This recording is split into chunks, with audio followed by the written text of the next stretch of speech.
Praise, praise, praise God, praise God. Worship, worship.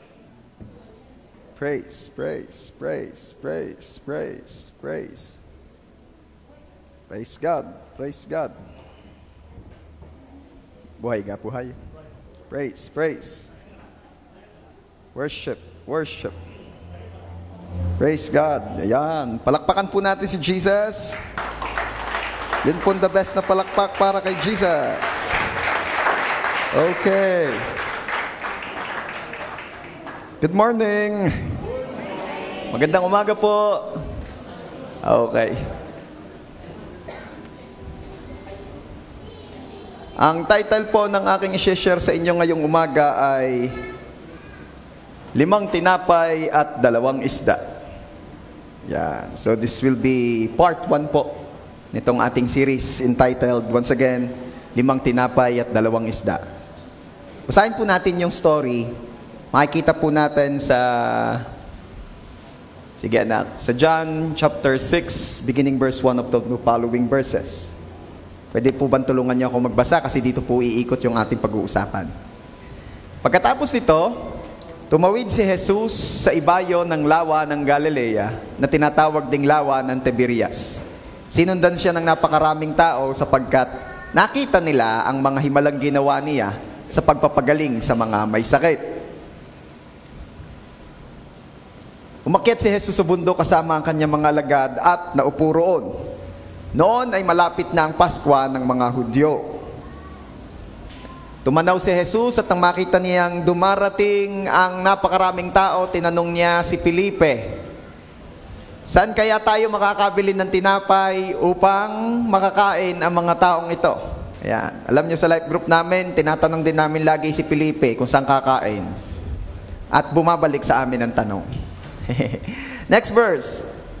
Sinabi niya iyon upang subukin si Felipe sapagkat alam na niya ang kanyang gagawin. And then, sumagot naman si Felipe, kahit na po halagang 200 salaping pilak ng tinapay ay di sasapat para makakain sila ng tig-kakaunti. Because if you're familiar with the story, ay 5,000 po ang pakakainin that time. And actually, lalaki pa lang po yung 5,000. Di pa po kasama sa bilang ang babae at di pa po kasama sa bilang ang mga bata. The next, sinabi ni Andres na isa sa kanyang mga alagad at kapatid ni Simon Pedro, mayroon po ritong isang batang lalaki na may dalang 5 tinapay. Sabihin mo nga, 5 tinapay. Na sibada at 2 isda. Dan sabihin mo naman, 2 isda. Subalit sasapat kaya ang mga ito? Verse 10. Paupuin ninyo ang mga tao, sabi ni Jesus, madamo sa lugar na iyon. Umupo nga ang mga tao. Sa kanila ay may humigit kumulang na 5,000 ang mga lalaki. Verse 11. Kinuha ni Jesus ang tinapay at matapos magpasalamat sa Diyos, ay ipinamahagi iyon sa mga taong nakaupo. Gayon din ang ginawa niya sa mga isda. Nakakain ng lahat at nabusog. Nang makakain ng mga tao, sinabi ni Jesus sa mga alagad, ipunin ninyo ang lumabis nang hindi masayang. Ganon nga ang ginawa nila at nakapuno sila na 12 kaing mula sa 5 tinapay na sibada. Ayan. Wala na bang kasunod? Wala na. Si Lord po mapagpala sa pagkabasa ng kanyang salita. Again, this is the story about nung nagparami po si Jesus ng tinapay at isda. And coming from this story, ay kukuha po tayo ng mga bagong aral, golden nuggets, na gagamitin po natin sa ating pang-araw-araw na buhay. So once again, Church, ang title po ng i-share ko sa inyo ay 5 tinapay at 2 isda. Let's pray. Father, marami pong salamat sa biyaya na makapag-Sunday service. Biyaya niyo po kung kami ay maka-attend. Yung kagustuhan, yung kakayanan, yung availability, yung resources, lahat yung biyaya mo. Thank you so much, Lord. We ask forgiveness sa aming mga nagawang kasalanan. Forgive us, O God, and cleanse us with your blood. Salamat po, Lord, sa biyaya ng kapatawaran. We receive it in Jesus' name. Thank you, Lord Jesus, kasi kayo po ang aming righteousness. Holy Spirit, we pray na ang pagsama niyo po, ang pagtuturo niyo po ang aming maranasan. Bless the lips of your servant as I preach your word. Bless the ears and the hearts ng mga makikinig. And we pray na ang inyo pong banal na presensya, ang siyang maghari, siyang kumilos mightily sa aming pong kalagitnaan. Lord Jesus, You said in your word that two or more gathered together in your name, you're in the midst of them. Thank you, Lord, for we believe that you are here. You are here. And we welcome you. Salamat po, Ama, sa inyong mga kamay. Tinatagubilin po namin ang gawaing ito. At ang dinideklara namin ay ang kumpletong katagumpayan nyo lamang po, Lord Jesus. At ang kumpleto rin namang katalunan ng kaaway in Jesus' name. Salamat po, Ama. To you alone, all the glory. Ito po ang aming prayer in Jesus' name. Everybody say, Amen. The best mong palakpak para kay Jesus. Ayan. Okay. Ang kalooban po ng Diyos sa atin ay ang makapamuhay ng mahaba at hindi lang basta mahaba, kundi masagana at kasiyasiya. Sabihin mo nga dyan sa katabi mo, partner, ang gusto ni Lord, hindi lang mahaba ang buhay, kundi masagana at masaya. Package po yun eh. Hindi po kasi pwedeng mahaba lang ang buhay tapos hindi ka naman masaya. Hindi rin naman po pwedeng mahaba ang buhay at i-claim mo na masaya ka pero hindi ka naman masagana. Kaya package yan. Kaya ang kalooban ng Lord sa atin ay tayo ay mabuhay ng mahaba, masagana at masaya. Kasi masagana ka nga at masaya, maikli naman ang buhay, parang hindi rin maganda. Okay? At dahil ito po ang kalooban ng Diyos, gusto niyang tayo ay makaranas ng kasaganahan. The problem is, may mga bagay po na hindi natin alam, unaware tayo, kaya nagagawa natin, na-i-apply natin sa ating buhay, that leads us to poverty. May mga bagay po tayong hindi alam, unaware tayo, na nagagawa natin, na-i-apply natin sa buhay, na nagdudulot sa atin ng kakulangan, na nagdudulot sa atin ng kahirapan. Sino po rito yung nagsasabing, ayaw niyang siya ay forever na poor? Sino naman dito yung nagsasabing gusto niyang maranasan yung prosperity that comes from the Lord? At ito po ang kalooban ni Lord. Ang tayo ay mapalaya sa kahirapan. Ang tayo ay mapalaya sa kakulangan. Ayaw ng Diyos na mananatiling tayo ay mamumuhay sa budgeted life. Ang promise ni Jesus ay abundant life. Kaya ayaw niya na tayo'y mananatiling budgeted ang buhay. Sabihin mo nga dyan sa katabi mo, partner, hindi ako mananatiling may budgeted life. Yun naman sa kabila, sabihin mo, partner, excited ako sa abundant life. Kasi yun ang kalooban ni Lord. Kaya yun ang dapat kine-claim natin at yun ang dapat nararanasan natin. Pero aminin na natin, ito ang reality, ito ang katotohanan. Not everyone is experiencing the prosperous life, the abundant life na kalooban ng Diyos sa bawat isa. Once again, anong reason? One of the reasons na nakita ko nga ay because we are doing things or we're applying principles or things in this life that we are so unaware. Nagagawa natin, nai-apply natin that leads us to poverty. Okay? So, ano ang kailangan gawin? From this story, ay meron po tayong series. Iisa-isahin ko the reasons behind. At syempre, every Sunday ay biyaya ni Lord, re-resolbahan natin. At alam niyo ba na isa sa mga susi o kaparaan ng itinuro ng Diyos sa atin upang tayo ay hindi makaranas ng kakulangan ay ang mag-ipon? Sabihin mo nga dyan sa katabi mo, partner, mag-ipon daw. Diba? Ito, akala ko naman ang ituturo niyo, pastor, yung paano kami mabibless, dadami ang kayamanan, etc. Kapatid, sabi nga, aanihin mo ang napakaraming pagpapala kung butas naman ang iyong banga. Ibubuhos ni Lord ng iyo ang blessing, tapos di ka naman marunong mag-ipon. Kaya alam nyo, asahan nyo na for this whole month of October, puro practical tips pag-uusapan natin on how to be prosperous in this life. Sino excited? Halata naman. Alam nyo ba na yung saving at saka yung pagtitipid, iyan po ay tinuturo ng Bible. Again, kung babalikan po natin, yung John chapter 6 verse 12, ano po ang sabi diyan? Nang makakain na ang mga tao, sinabi ni Jesus. Sino may sabi? Sino ang may sabi? Jesus. Sinabi ni Jesus sa mga alagad, ipunin ninyo ang lumabis ng di masayang. Everybody say, ipunin. Isa pa, sabi mo, ipunin. At ano pa yung sinabi niya diyan? Nang di masayang. Sabi mo, nang di masayang. Kung titingnan niyo po yan sa Contemporary English Version or CEV, hindi ko na nilagay diyan, ang nakalagay po roon ay gather up the leftovers so that nothing would be wasted. Alam niyo, ayaw ni Lord ng may nasasayang. Ayaw ni Lord ng may nasasayang. Kaya kapag may labis, gusto niyang ipunin mo. Gusto niyang isave mo. At gusto niyang i-maximize. Okay? So yan ang ating pag-uusapan ngayong araw. Paano nga ba tayo makakalaya sa kakulangan? Paano tayo makakalaya sa kahirapan? Unang-unang step, mag-ipon at huwag mag-aksaya. Okay, and from this number 1, mag-ipon at huwag mag-aksaya, ano ang mga dapat nating malaman?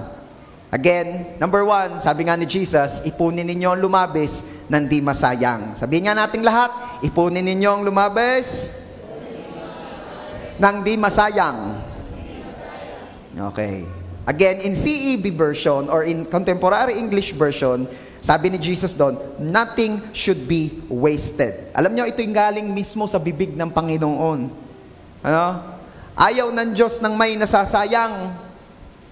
At ano ang kailangan nating maunawaan? Una, kailangan po nating matandaan na tayo pala ay dapat nagpe-prepare ng sakto lamang or do not prepare more than what you need. Sabi mo nga dyan sa katabi mo, do not prepare more than what you need. Nalulungkot po ako doon sa mga handaan na sobrang dami ng tira. Nalulungkot po ako doon sa sobra-sobra ang inihanda. Tapos di naman ina-maximize, pinapabayaan na lamang. Katwiran ng iba, may karapatan din naman ng lupa dyan. Ang akin naman prinsipal, sayang ang ibinili. At yung mismong pagkain, sayang. Kaya huwag kang maghanda ng higit sa iyong pangangailangan. Mas maganda talaga ay nagpaplano. Mas maganda talaga ito ay nag-e-estimate tayo. Okay? Nalulungkot po ako nung nakakita ko sa social media ng isang planggan ng spaghetti pinakakain lang sa baboy. Alam ko si Archie mas lalong nalungkot doon. Kasi paborito niya ang spaghetti. Diba? Tropa yan ni Elise eh. Yung bunso ko kasi mahilig din sa spaghetti, ang tawag niya, basgetti. Nakakalungkot po. Tapos dadaing ng kulang. Tapos dadaing na ako, kalaki ng aming nagastos doon sa aming pahanda. Then, let me ask you, ang dami mong kasing nasayang. Aminin na natin, pero isa sa hindi magandang tingin ng marami sa mga Batanggenyo, ang Batanggenyo raw ay mayabang.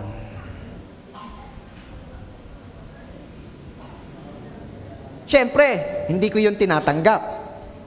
Pero kahit saan tayo pumunta, hindi natin maitanggi ang tingin ng iba pag Batanggenyo, asbag yan. Mayabang yan. Kaya nga ang sabi ng taga-ibang lugar, huwag kang mag-aasawa ng Batanggenya. Napapayabang ka, at ang mga yan ay ayaw ng napipintasan. Bakit ayaw ng napipintasan? Mayabang. Ay talaga namang kahit ipangutang na sa 510. Anong 5.6? 5.10. Huwag laang mapintasan. Huwag lang mapulaan. At hindi na sila masyadong interesado sa mga mas mahahalagang detalye ng kasalan. Anong itinatanong? Tulungan pa lamang ano ang inaalam ng mga detalye. Ilang babaw yung pinatay? Ilang baka? Ilang nakasabit na ulo daw? Kaya nga napapag-isip ko, baka pwedeng ulo na lang. Di sabit mo yung ulo, madami, puro ulo. Huwag dami, ulo lahat. Ano? Pabonggahan. You know what is habit? Or dulot? Parang ganon. Yung ibinibigay po sa mga ninong at ninang. Ano nga ba talagang purpose noon? Ako'y nagtatanong, at marami sa nakausap ko, ang sagot sa akin ay, sundin mo na lahat, wala namang mawawala.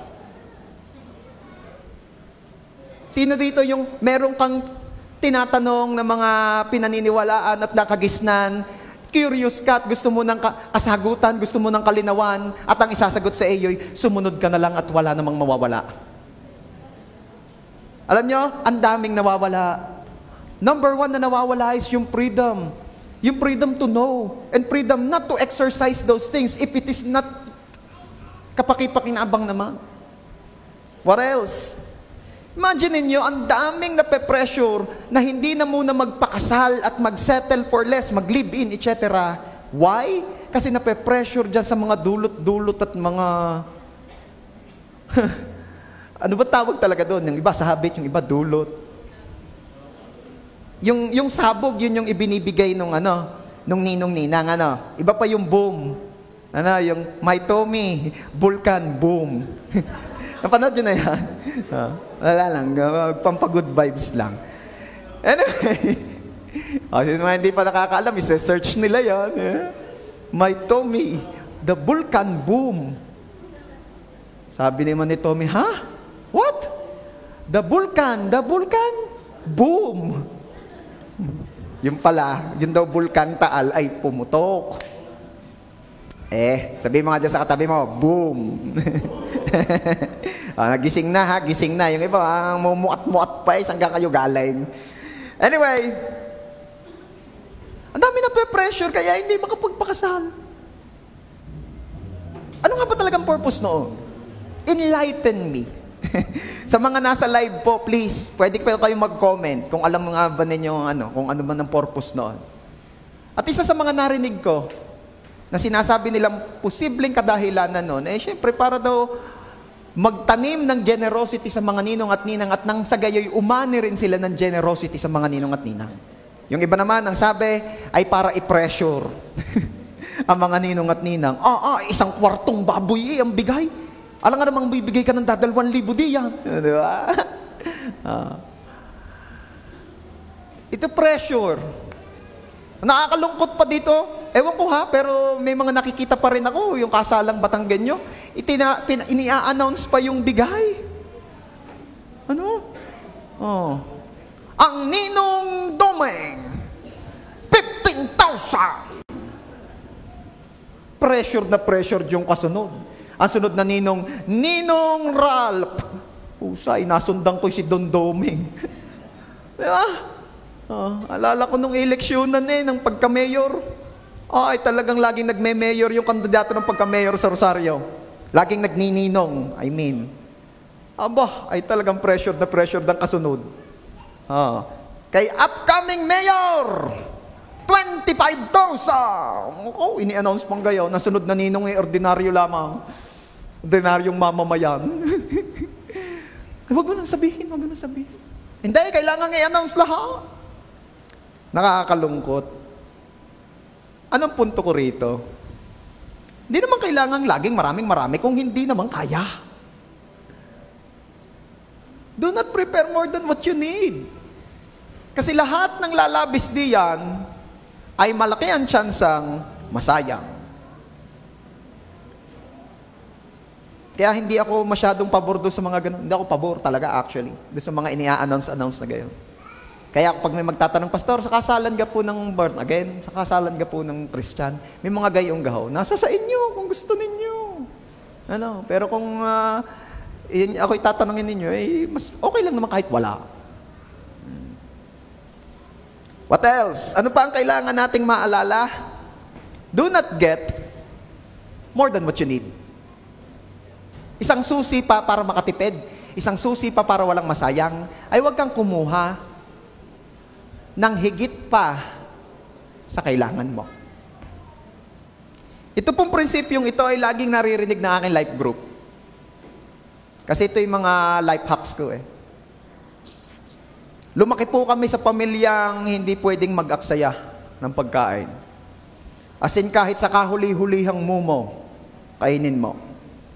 Nalaglag na ay wala pang 10 seconds.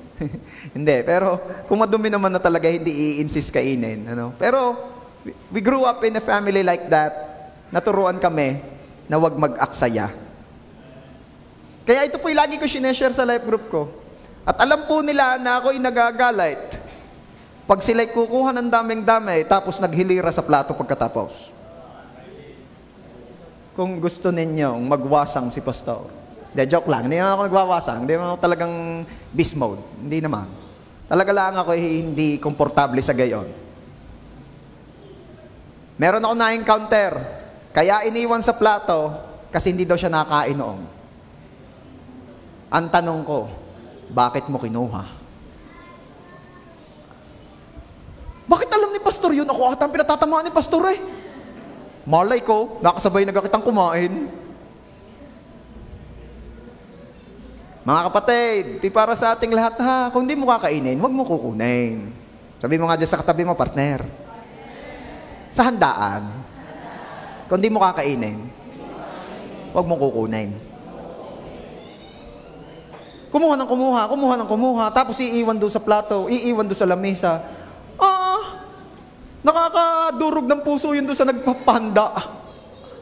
Na hindi nga ninyo alam, baka ngayon iniutang pa 5-10. Diba? Kaya, church, do not get more than what you need. Huwag kang kumuha ng labis-labis tapos hindi mo naman kailangan pala. Kasi mag-aaksaya ka. Sino po yung nakarinig na nung takaw tingin? Yung ang daming kinuha? Sabay pinagtitikman lang, tas iniwan na. Parang mas gusto ko pa yung, kung di mo maubos, isharon mo. Nakakahiya naman yun, pastor. Pareho na rin lang nakakahiya. Yung iiwan mo ng dami-dami mong tira. Ay, may mga tao pa naman po, kung gusto po nila ikanila na, balik rin kaya natin. Ikaw kaya ang kumain ng tira. Do not get more than what you need.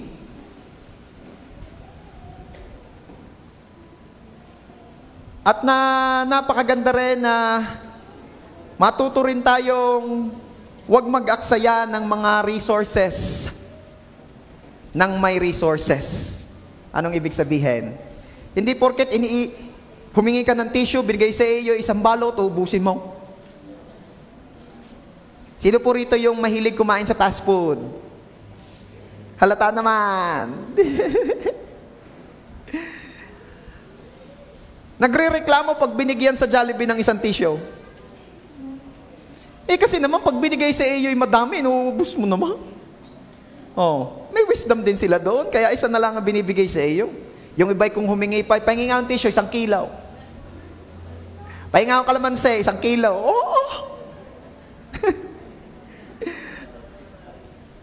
Sino naman po rito yung hanggang ngayon mahilig pa sa lomi? Halata naman.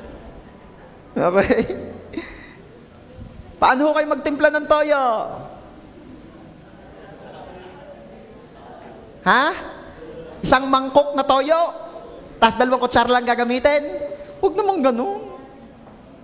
Kaya mga maglulumi na-encourage na mandaya ng toyo Akala nyo toyo pa rin yung inyong dinadaling yun? Di ka sure. Yun mukha lang ang toyo. Kasi nga, may mga toxic na ugali ang tao na kailangan madil. Ay kasama naman sa bayad. Ha? Talaga lang, lugi sa isa toyo So do not get more than what you need. May natututunan ka po tayo?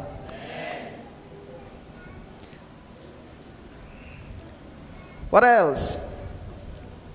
Do not waste God's resources. Wala di yan yun. Nilagay ko pala. Okay. Do not waste God's resources.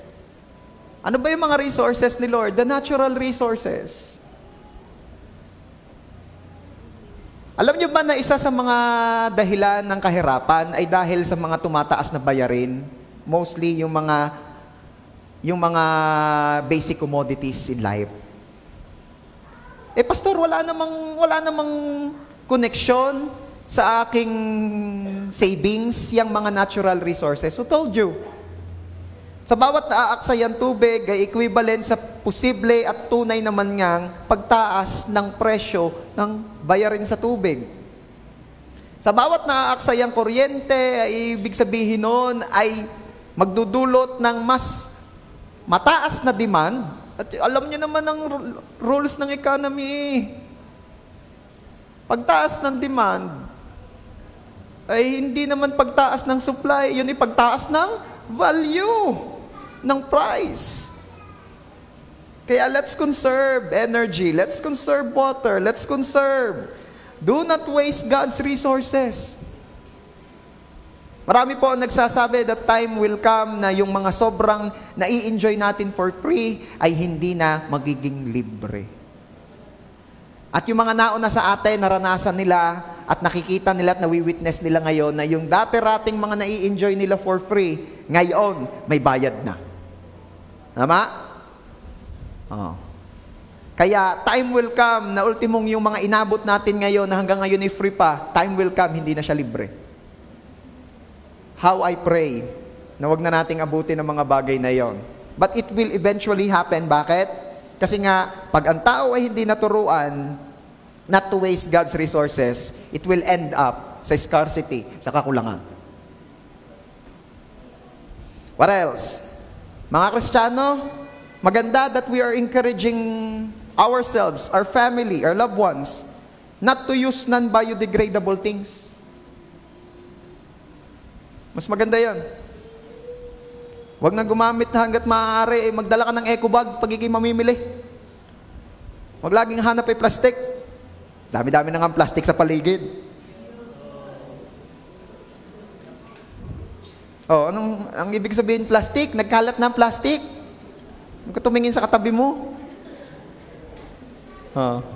We should conserve the resources of the planet. Bakit? Sino ho ba rito yung talagang meron ng complete study at visible na talaga? Nakatagpo, nakakita na ng iba pang planetang pwedeng terhan ng tao bukod sa mundo. Meron ba? Wala pa. So let's conserve kung ano man yung mga regalo ng Diyos sa ating tinitirang ito. The earth is the only planet we've got. Kailangan nating mahalin ito. What else? How can we save? Number 2, matuto sa langgam. Sabi mo nga dyan sa katabi mo, matuto sa langgam. Alam niyo, ang ganda-ganda talaga ng illustration ni Lord sa Book of Proverbs patungkol dito. In Proverbs chapter 6, makikita natin dyan, basahin nga natin, 1, 2, 3, basa. Tingnan mo ang mga langgam. Ikaw na taong ubod ng tama. Pamumuhay niya'y masdan mo at nang ikaw ay mamulat. Next. Kahit sila'y walang pinunong, sa kanila'y nag-uutos, walang tagapamahala o tagamasid na sinusunod. Ngunit nag-iimbak ng pagkain sa tag-araw, kailangan iniipon kung panahon ng anihan. Alam niyo kung anong maganda at gustong i-point out ng Diyos sa mga langgam na dapat daw nating matutunan at tularan? They know how to work. When to work. No? Alam nila paano magtrabaho at kung kailan dapat nagtatrabaho. Sino po yung mga nakarinig na ng mga kwento o nakakita ka ng mga post na kung alam ko lang na ganito pala ang kakaharapin kong buhay, sana noong single pa lang ako o nung bata pa lang ako ay nag-isip na ako o nagsikhay na ako sa buhay. Diba? Alam ninyo, ito ang meron sa mga langgam. They know when to save. They know when to work hard. Nakakita pa rin po ba kayo ng langgam sa labas na naghahakot ng pagkain, nag-iipon ng pagkain kapag bagyuhan na? For sure, hindi. Kasi sila ang unang-unang apektado niyan dahil dala sila ng baha, dala sila ng ulan. Alam nyo, if you can read the signs of the times, kahit papaano, kahit walang text o chat sa iyo ang Pag-asa, magkaka-idea ka kung magbabagyuhang malakas. Alam nyo, ang isang mga tinitingnan ko, dumadami ang langgam sa bahay. Pag pumapasok na ang langgam sa bahay, nag-i-evacuate na sila sa bahay mo. Di ba? Sino rito yung laging ganon? Lagi kang may mga... ang tawag dito ay mga transient na langgam sa bahay. Yung makita mo na lang, kalilinis ko lang nito. Bakit nandito na naman itong mga to? Pag nakita ninyong as in, hindi lang basta langgam, kundi as in, gumagawa sila ng bahay sa loob ng bahay mo at hinahakot nila lahat ng kanilang mga maleta at mga daladala. Anong meron? Babagyo. Babagyo. Pagka ilan-ilang peraso lang langgam at walang bit-bit na mga lukbutan at lalagyan, malamang kulang ka lang sa linis. Baka may nilalanggam talaga lang sa inyo. Okay? Pero pag napansin mo na pati yung mga, sino po rito yung napansin? Minsan ng mga langgam, ang dami, tapos may dalang kulay puti. Ano ba yung puting yun? Sabi nung iba. Ha? Bigas daw, sabi ni Carlo. Buti hindi mo sinaing, ano? Sa mahal ng bigas ngayon, di ba? Di ba? Sino rito yung nagtangkang agawin yon at tingnan kung may numero? Sa gagamba lang ho yun, ang alam ko. Okay? Ano yon? Ano daw yon? Yun ay itlog. Yun ay itlog. Yun ay baka nga hindi lang itlog o yung next stage na kung ano man ang tawag. Madaling salita yun ay mga babies. Yun ay anak nila. Kaya kapag ka sila ay nagkukumpul-kumpul na, hinahakot sa bahay mo ang mga mahahalagang bagay nila, lalo na yung mga babies nila, babagyo na. Yun yun. Huwag mo lagi sasabihin, ala, ay talaga lang ang pangit ang pagkagawa sa bahay na ito. Talagang may mga butas, may mga karakay, kahit anong gandang mansyon, may guyam. Ewan ko saan nadaan ng mga yan. Anong punto? They know when to evacuate. They know when to ipon. Start saving. Kailan? Pag wala pang bagyo. Ito ang pinupunto ng Diyos sa atin, na tingnan at matuto na tayo sa langgam. Huwag daw na iniisip na lamang, o naiisip at nare-realize na lamang ang sana'y may savings ako, sana'y may ipon ako, kapag bagyo na ng buhay. Hello? Kaya habang wala pang ulan, mag-ipon na. Alam nyo, isa pang napansin ko ito. Hindi pala talaga dapat makalimutan ng tao na tayo ay forever, ay hindi forever na malakas. At tayo po ay hindi forever na may opportunity to earn. At hindi tayo forever. Kaya habang may kakayanan at habang may oportunidad, maganda pala talaga na tayo ay nagsisikhay sa buhay at nagsisave. Okay?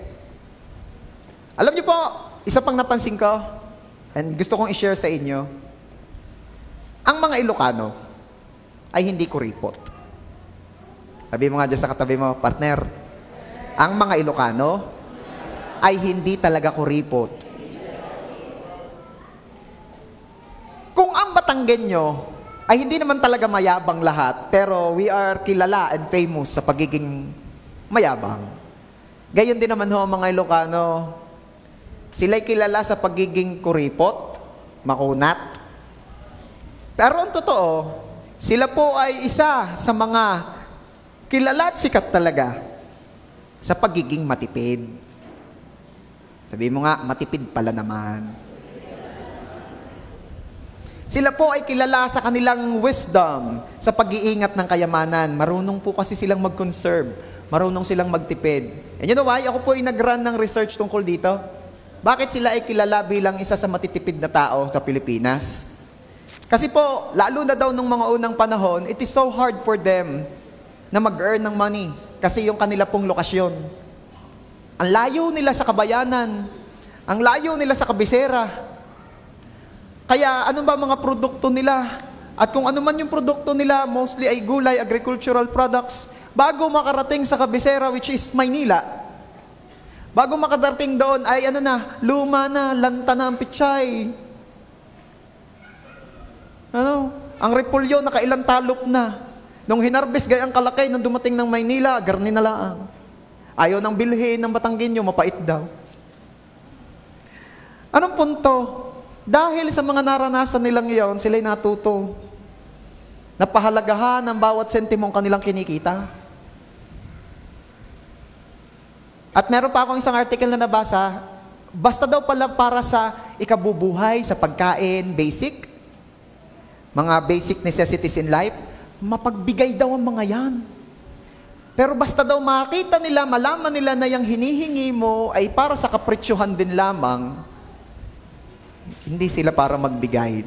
Maybe that is the reason kung bakit sila ay na-label na kuripot. Natuto lang silang magpahalaga ng higit sa iba patungkol sa kanilang mga pinagtrabahuhan at mga kinita. Ngayon, nabubuksan na ang ating mga mata. Hindi talaga sila kuripot. Matalino lang. Okay? Marunong po silang mag-conserve. So once again, we need to learn from them. We need to learn from the ants. We need to learn from our fellow Ilocanos. We need to learn how to be wise kung kailan nga ba talaga dapat minamaximize, nag-iipon ng ating resources. What else? Number 3. Mabilis lang itong aking topic na ito ngayon. Set aside a part of your income. Ayaw nang basahin ng mga young pros. Ayaw nang basahin ng mga young people. Sabi ko po, set aside a part of your income. Ayaw nilang mag-amen. This is one of the keys para po makaranas tayo ng prosperity. Sino po rito naniniwala? Ikaw naman talaga ay nakakaranas na ng prosperity from the Lord. Pastor, naniniwala naman po ako. Ba't hindi ko huramdam? Then, pag-usapan natin. Baka naman kasi we are not saving or we are not setting aside part of our income. Talaga namang ubus-ubus biyaya. Ubus-ubus talaga. Tapos, pagkakakaunti na, saka na nananampalataya, the Lord will provide, the Lord will provide. The Lord will not let the righteous go hungry. Saka mananampalataya ng gayon. Nakita ko yun, ipinost yun ni Pas. Teka. Come on. Set aside part of your income. May papakita akong verse sa inyo. In 1 Corinthians chapter 16, verse 2. Ganda rito. Basahin natin. 1, 2, 3, go. Tuwing unang araw ng Sanlinggo. Anong araw yan? Linggo. Basa. Ang bawat isa ay maglaan ng bahagi ng kanyang kinikita at ipunin iyon upang hindi na kailangang mag-ambagan pa pagpapunta ko riyan. Alam niyo po ang konteksto niyan. Ayaw kasi ni Paul na pagdadating siya, saka palang magkukoleksyon. Uy, nariyan na si Paul. Koleksyon na tayo, koleksyon na. Ayaw niya nung gano'n. Ang gusto niya, every Sunday, pag may gathering, nandun siya o wala, ay nagko-koleksyon na. Ano ho yung koleksyon? Meron po kasi silang fundraising para sa pantulong po sa mga mahihirap na kapatiran sa ibang churches. Ganon sila. Ano? Sabihin mo nga, China oil. Diba? Maganda yung mga early churches Pag yung mga may kayang church, tumutulong sa mga mas mahirap na church. Sabihin mo naman doon sa kabila, sea oil. Okay. Ano meron? Di syempre, in context yun na. Sinabi ko na sa inyo in context. Pero ano pang lesson na pwede nating makuha dyan? The other message that we can get from this verse ay yung kailangan, pag dumarating na yung income mo on a weekly basis, dapat nagse-set aside ka. Nagse-set aside naman po talaga ako pas ng pansangyup. Nagse-set aside naman po talaga ako pas ng panggala, ng pangbili ng mga picture ni na Jungkook, yung mga pang concert ni kung sino mo magko-concert. Hindi yung inuubos. Pagdating ng income on a weekly basis, hindi yung iniubos. Tapos pag may bigla ang pangangailangan sa ganung pagkakataon, yung buong income doon na lang napupunta. Sino po rito ang naniniwalang hindi talaga maiiwasan ang sakit? Sino po rito ang naniniwala at alam naman talaga niyang hindi maiiwasan yung mga ekstrang gastos? Ang problema pag walang pag walang savings. Yung income mo for this week or for this month, minsan, masakit, doon napupunta sa mga gastos sa sakit, karamdaman, gastos na mga hindi may iwasan. Ito pa ang mas masakit. Pag ba may nagkasakit sa pamilya, the rest ng pamilya pwedeng hindi kakain. Di ba? Pag ba may kailangang bayaran dahil hindi napaghandaan at yung buong income for that week or for that month ay naibayad doon, pwede bang hindi magagatas yung bata? Pwede bang, wag ka nang mag-diaper? Diyan ka na lang, banat ka na diyan. You see? Merong talagang kailangan pagkagastusan, kaya pagdating nung biglaan, kailangan meron ka ring ang tawagin ng iba ay pambiglaan. At hindi inuubos na lamang. Isa pang katotohanan ay ito, kung bakit I am encouraging this church to save, to put aside a part of your income. As goods increase, narin gayon? Nailagay ka?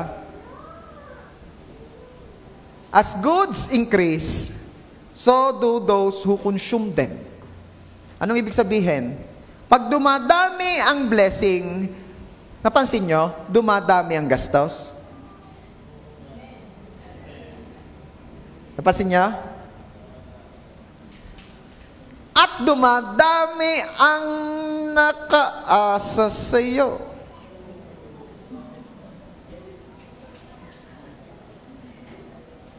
Sabi nga, as the old saying, where there is honey, there are bees.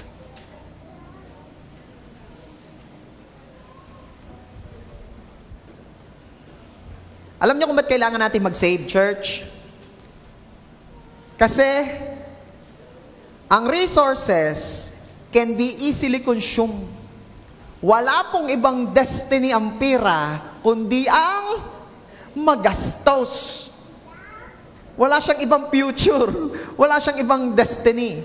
Kaya maniwala kayo sa akin, kahit hindi agila ang nasa 1,000, gawin mong pagong ususo. Wala pa rin siyang ibang patutunguhan at pupuntahan kundi ang magastos. Ariyan pa kayo? Tingnan ninyo, miski pa yung ipitin ninyo ng pagkaipit-ipit at itago ninyo ng wala ng hanapan, makukonsume pa rin siya. Talaga, pastor? Oo. Salang anayin. Uy, pastor, yung 1,000, bago ngayon, di na inaana yan. Ganyan. Sige, atuhan mong itago. Itago mo ng tago. Mawawala pa rin ang value niyan pag hindi na yan ang kilalang pera by that time. Ano ibig sabihin? Kahit anong gawin mong tago, mawawala pa rin.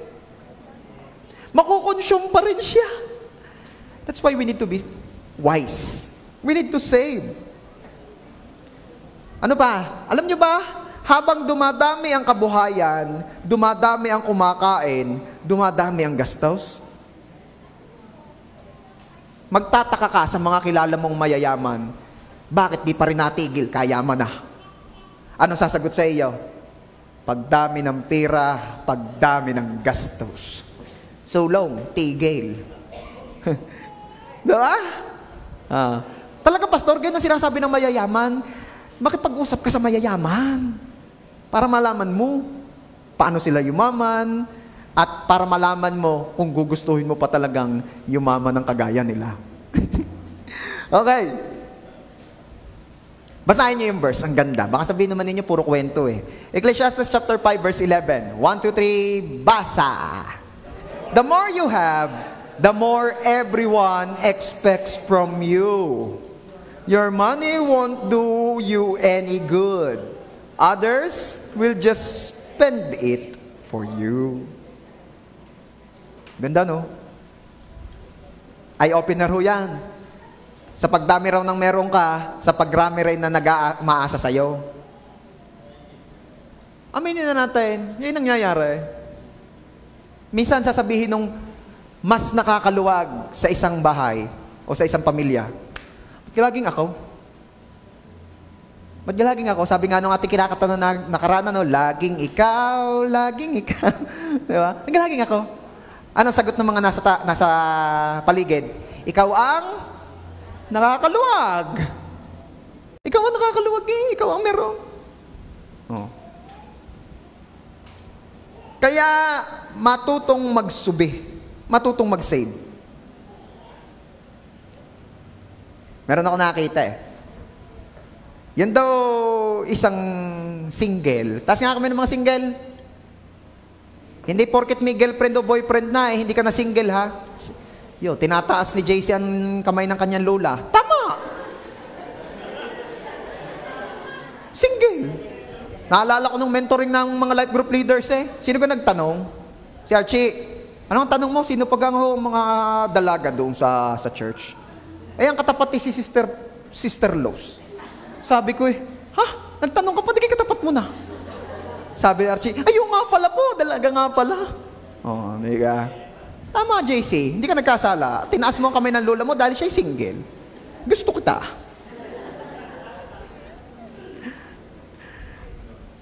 Taas nga lang kami ng mga single.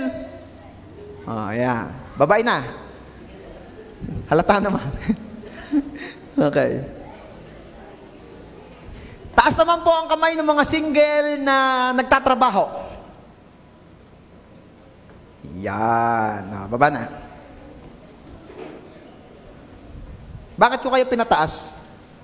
Sasabihin ako sa inyo. Kung ikaw ay nagtatrabaho, lalo na kung ikaw ay breadwinner, huwag mong akuin lahat. Ano sabi ka?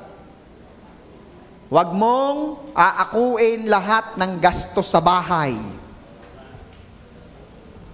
Alam niyo bang isa sa dahilan ng kakulangan at kahirapan sa bawat pamilya? Number 1 reason, ang daming nakaasa sa nagtatrabahong iisa.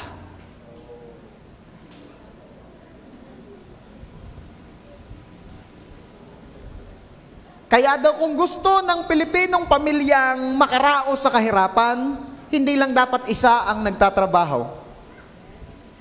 Kailangan daw, kung may pangangailangan ka, magtrabaho ka at huwag umasa sa iba. Yun ang number 1 reason kung bakit mahirap. Maraming mahirap sa bansang Pilipinas, mahirap na pamilya. Kasi ang daming nakaasa, iisa lang ang nagtatrabaho. O dalawa. Maganda, kung may pangangailangan ka, may income ka. Pastor, sino po mga exempted sa paghahanap buhay? Yung mga sobra. Nasabi ko naman na sa inyo, maraming beses na ulitin ko lang. Sino mga exempted sa paghahanap buhay? Yung mga sobra. Sobrang tanda, sobrang sakitin, sobrang bata. Ano sobrang tamad?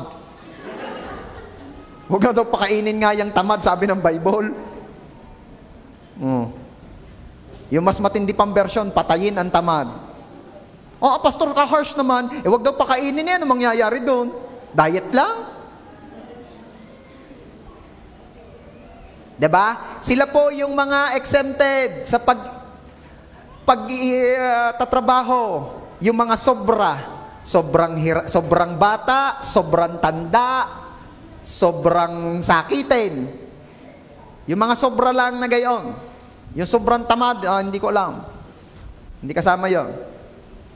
At kung wala ka sa mga nabanggit, dapat ay may income ka.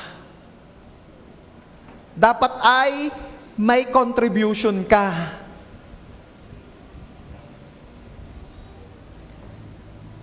Na kailangan daw pala, para makaraos o makaahon sa kahirapan ng bawat pamilya, ang bawat isa ay contributor at hindi consumer lang lagi. Sabi mo nga dyan sa katabi mo, from a consumer to a contributor. Diba?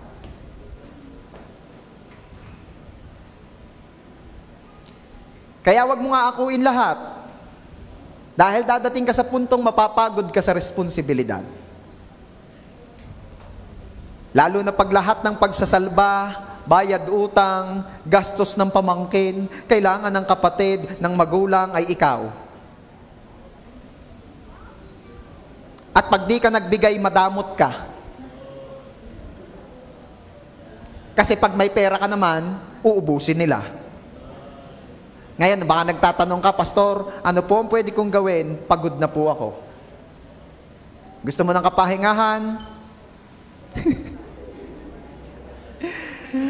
Aray ang kasagutan.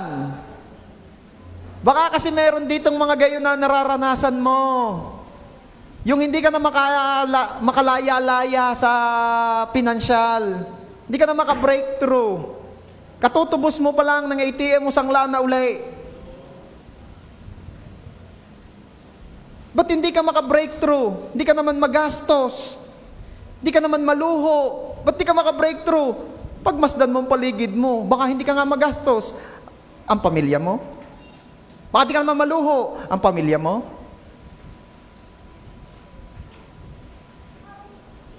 Ay, sino pagahon tutulong sa pamilya? Kaya nga, hindi naman kita pinipigilang tumulong. Mag-alat ka ng para sa iyo. Magtalaga ka ng certain percentage ng income mo na pantulong sa kanila. Stick to that budget. Ang mga may tainga makinig. Magtalaga ka ng certain portion ng income mo na pantulong sa kanila. Then stick to that budget. Pag ubus na for this month, wala na. Wait for the next month. Tapos ano ang gagawin sa remaining? Keep and save the rest for your personal needs. Unless wala ka na talagang ibang layunin sa buhay kundi ang maging provider ng pamilya mo, then go on. Pero kung nangangarap ka rin namang magkaroon ng sarili mong pamilya in the future, gusto mong mag-asawa din naman. Sino rito nga ulit yung mga single na working o kaya ikaw ang breadwinner? Taas naman ang kamay nung single, breadwinner at hindi na mag-aasawa. Nakita nyo? Tapos buhos na buhos kayo? Ay di, pag ako naman huy mag-aasawa na yung akin naman hong mga tinulungan ang aking aasahan, sa tagal ng panahon sa iyo nakaasa, may aasahan ka pa? Asa ka. So, what I'm trying to say is this, church. Meron pang good works, meron pang tulong, pero huwag ka rin mamadamot sa sarili mo. As Jesus said in His Word, how to love other people? Love others as you love yourself. So as you love yourself, mahal ko ho sila, kaya binibigyan ko sila. Ay, bigyan mo rin sarili mo. Huwag mo ibuhos lahat. Narin pa kaya? Mga magulang, gayon din po tayo. Dapat gayon din po tayo. Huwag ubos-ubos sa anak. Dahil tatanda ka. Ala, ako na may mamamatay na rin lamang. Hindi ko na kailangan ng pera. Sabi sa iyo, patay na nga, kailangan pang pera. Pangkabaong, pambili ng damit. Anong kung papayag ka ng dastera suot mo? T-shirt ng Ladeco o ng Purina? Hindi ka rin naman papayag siguro, ano? Gusto mo kahit pa paano na may bisting-bisti rin naman. Oh, nakabarong. Oh, saan kayo babaon? Sa likod bahay?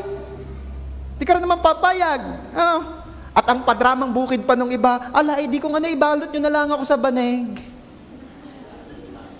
At itapon sa sapa. Hay, may libre bang banig ngayon? Ay, kahit naman banig bibilihin. Narin pagka kayo? Ikaw sa pakaw? Nananawa na ata kayo, parang Gina G si Pastor ngayon ha. I'm trying to be practical. I'm trying to teach you practicality in life. Lahat may gastos. Patay na nga, may gastos pa. So anong ibig ko sabihin, mga magulang, huwag ubos-ubos sa anak. Mga magulang, tatanda tayo eh. At dadating na yung time na hindi natin kayang mag-produce.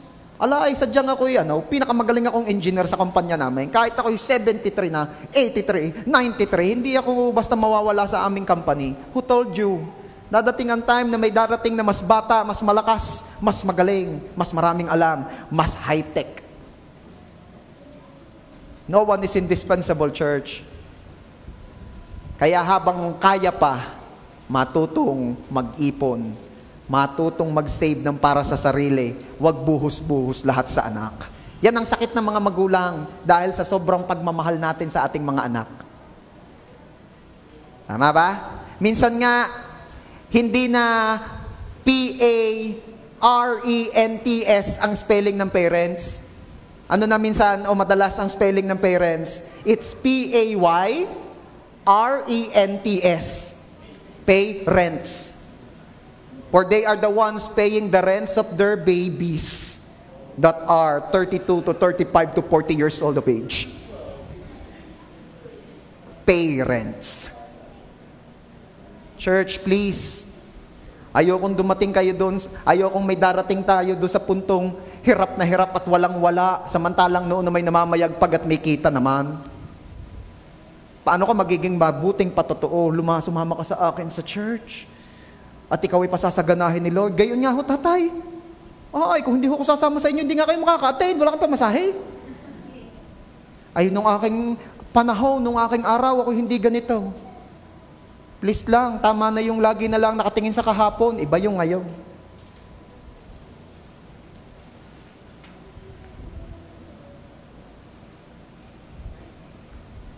Ano pa? Ang kagandahan po kasi sa may savings, it spreads out the provisions. Spreads out. Ano ibig sabihin ng spreads out the provision? Yung provision di naman karamihan, pero marunong kang mag-ipon, pinapahaba nito yung effect. Humahaba ang effect. Ibig sabihin, hindi mo agad naubos for that certain period of time, nag-ipon ka, nag-save ka, kaya sa mga susunod na araw, meron pa. Humahaba. Spreading out the provision. Yung konting provision ninyo, napapahaba ang paggamit kung marunong kang magtipid. Diba? Kaya ano ang description ng Bible dun sa Proverbs 31, dun sa isang babaeng matalino? Yung kapita-pitagang babae. In Proverbs chapter 31, verse 18, sabi riyan, she perceives that her merchandise is good, and her lamp does not go out by night. Ano ibig sabihin niya, Pastor?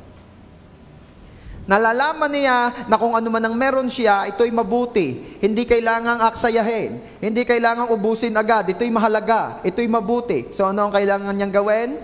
Kailangan niya itong tipirin. At anong sumunod na sinabi roon? And her lamp does not go out by night. Hindi namamatayan ng lampara. Ibig sabihin, hindi na uubusan. Meron at meron pa. Bakit? Masaganang masagana ba? Wala namang binanggit niya masaganang masagana. Marunong lang siyang pahalagahan ang bawat meron siya. At pag marunong po tayo at may wisdom tayo, na pahalagahan ang bawat bagay na ibinibigay, pinagkakaloob ng Diyos sa atin, hindi mo siya aksayahin. Hindi mo siya sasayangin.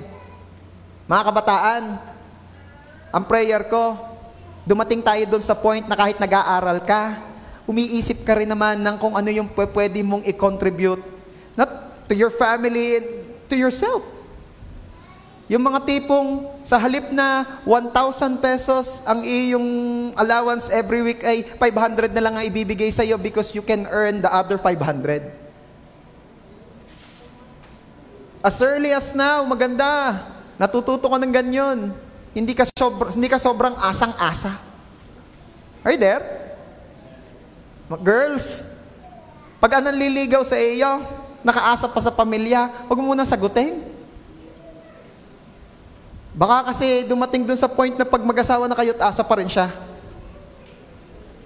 Yung, eto nga pala ang roses para sa iyo. Tanungin mo, saan galing binili mo? Sa mami. Eh di mami na sasagutin ka. Diba? Saan galing yung chocolate na yan? Sa daddy. Ang daddy na sasagutin ka. Diba? What else? Mga young pro na nagtatrabaho, maximize your energy. Maximize your time. Maximize your connection. Hindi habang buhay na single ka at di habang buhay na kaya mo at di habang buhay na connected ka sa kung sino man ang mga nakakonect sa'yo. Anong punto? Okay lang naman, hindi naman nakakahiya yung habang nagtatrabaho ka ay may dala kang brochure ng Avon. Hindi nakakahiya yun. Meron ka diyang magazine ng PC. O, anong magazine ng PC? Personal collection. Hindi nakakahiya yun. Nakilala nga ako hataw sa trabaho pero nakakapag-alok pa rin na St. Peter. Maniguro. Diba? Pwede yun. Maximize your connections. Maximize your time. Maximize every opportunity that you have. Bakit? Darating ang time, lalo na kung ikaw ay babae, darating yung time na ikaw ay papako ng ilang panahon sa bahay dahil mag-aalaga ka ng anak mo. Okay? At iba-iba naman siguro ang pakaramdam kapag alam mong nung iyong kadalagahan ay humataw ka. Hindi ka asang-asa pag tumigil ka. Okay? What else? Maganda rin pala naman, actually ito'y last na. Maganda rin, church, na yung kagaya rin po nung binabanggit ng Proverbs 31 doon sa babae, that you can laugh at the days to come. Sabi po sa Proverbs 31:25b, she can laugh at the days to come. Ito naman nababanggit ko na dati, pero ulitin ko lang uli, ano? Bakit daw yung babaeng yan ay nakakatawa sa mga parating pang araw? Kasi siya ay may savings. Kasi siya ay may ipon. Tingnan ninyo. Ito may nabanggit ko na rin ulitin ko lamang para mas maging malinaw itong ating topic. Diga? Sa tingin mo makakatawa ka pa pag bayaran na? Di ba? Pagbayaran na ng upa, October 1 na. I pray that you can laugh at the days to come. Dahil may savings ka. Dahil may isinubi ka, may itinabi ka. At hindi yung you're crying at the days to come. Mame, bayaran na po ng bahay. Sige lang anak, may ipon tayo, may pondo tayo dyan. Bayadan. Mami, may babayaran na po ang kuryente. May ipon tayo, may savings tayo, bayare. Diga? Ayoko nung you are laughing at the days to come na iba na ang dahilan. Naluka na. Diba? Kat-kat yun. Diba? Yung, inay, nariyan na ho ang kakang Erbeng. At naniningil na ho doon sa hiniram niyang 2,000. Siya nga, nariyan na. Inay, narinig na rin ho ang batilik. Siya nga. Inay, ako po'y magbabayad na rin ng tuition. Ano ang pangalan mo? Siya, ibang tawa na yon. Oh, how I pray na makagaya tayo ng babae sa Proverbs 31, that you can laugh at the days to come. Kasi may ipon ka. Kasi may savings ka. Narepa tayo? May natututunan tayo?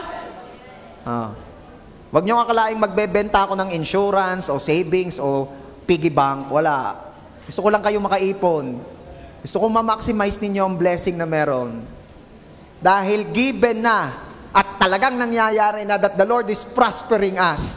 It just happened na kulang minsan sa wisdom ang mga Kristiyano. Masagana na, pero pagdating ng ilang araw, bakit parang kulang pa rin, parang walang Diyos sa langit? Ay baka hindi marunong mag-ipon. Amen? Sabihin mo nga dyan sa katabi mo, partner, simulin ang mag-ipon. Bawas-bawasi ang gala. Bawas-bawasi ang hada.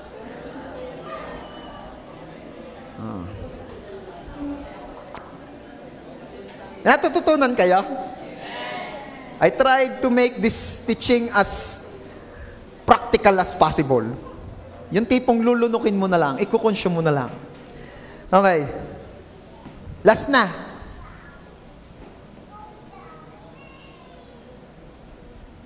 Sabi ng iba ay hindi na ako nag-iipon dahil hindi naman madadala sa langit ang pera. Tingin sa akin. Sino naniniwalang ang pera hindi madadala sa langit? Ba't nag-aalangan kayo ngayon? Ang pera ba ay madadala sa langit? Hindi. Kaya ang katwiran ng iba ay mag-iipon pa, hindi rin naman madadala sa langit. Ari naman ang tanong ko ngayon. Gusto mo nang pumunta ng langit? Sagot! Ayaw pa. Gusto mo pa mabuhay sa lupa? Kailangan ng pera dito. As practical as that. Kung bakit ka mag-iipon, kahit kay palangit na mati mo kailangan dalhin ng pera sa langit dahil di mo naman mga madadala, kasi ayaw mo po naman pumunta ng langit. Kaya kung gusto mo pa dito sa lupa, ay di mag-ipon ka ng pera. Amen? Hindi ko kayo tinuturo ang magmukhang pera. Ang tinuturo ko sa inyo practical tips para hindi sa bandang huli masisi at makompromiso at matanong ang Diyos, bakit ako naghihirap? Baka masagot ka ng Diyos, pinasagana kita, di ka lang maalam. Ang mga may natutunan, pumalakpak ng the best kay Lord. Let's pray. Father, maraming salamat po sa biyaya ng wisdom. Salamat, Lord, dahil very obvious, inihahanda niyo po ang inyong mga anak. Grabe. Sa matinding pagpapalang ibubuhos mo ngayong month of October. Lord, thank you. Kasi inihahanda mo kami. Tinuturuan mo kami. Upang hindi po kami makaranas ng kakulangan, kalungkutan at kahirapan ng dahil sa lack.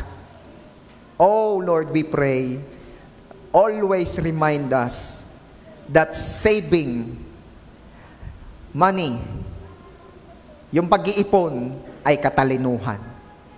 I pray in Jesus' name na ang bawat isa rito ay bibiyayaan niyo po, Lord, na laging maalala lahat ng aming napag-usapan at hindi lang maalala, kundi i-apply talaga. Nang sa gayon, we can laugh at the days to come. Thank you so much, Father. I am declaring na ang JA1 San Jose Family ay church ng mga tao, ng mga Kristiyanong hindi hyper-faith. Naniniwala that the Lord will provide, pero tinatanggap din naman ng wisdom from the Lord na ang Diyos mismo ang may sabi, mag-ipon upang walang masayang.